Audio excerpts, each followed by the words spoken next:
Dneska si ukážeme, ako postaviť Minecraft-tielku a k tomu ešte aj kvetinky. Takže začnite tým, že postavíte takéto telo, ktoré je ľahko postaviteľné, len má v strede jednu dieru a striedate farby čierna, žltá, čierna, žltá, čierna, žltá.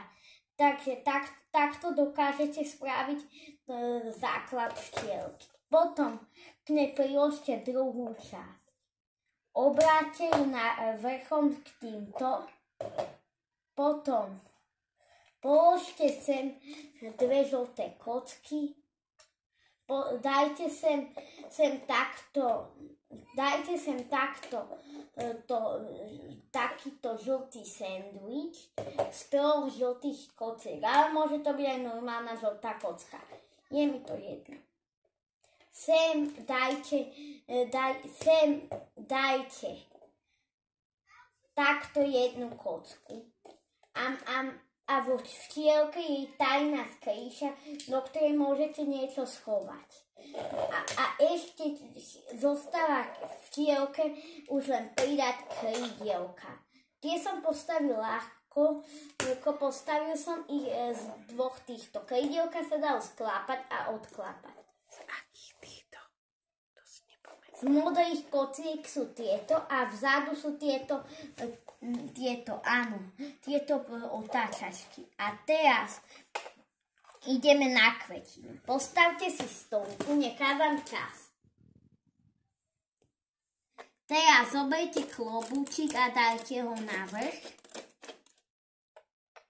Potom zoberte takto jednu kvetinku a položte ju na najmenší spodok. A druhú kvetinku položte sem. V kvetinkách musia byť takto otvoj a aj v tejto tretej takisto. Sánko, to si ma ukázať, ako tie kvetinky skladáš. Takže kvetinky som postavil tak, že na tejto som dal plošinku a na ňu som dal všade okolo normálne biele kocky. A dal som pod to samozrejme takto ďalej stôl.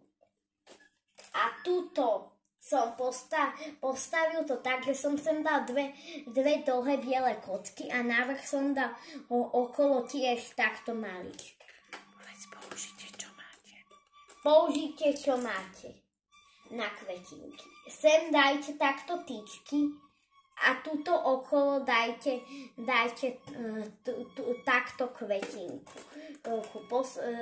Dajte sem takéto hrubičké kocky. A teraz postavte takýto modrý vrchol, ktorý sa stáva ako toto, ale je to modré. Postavte pod to zo zelených, bledozelených a tmavozelených kociek stolku. A postavte to na okraj dosky. Teraz postavte maličkú kvetinku z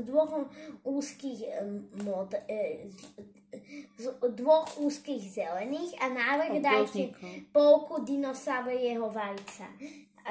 A môžete to dať hoci kde. Zoberte teraz lístia a dajte ho sem. Ďakujem za video. Tieto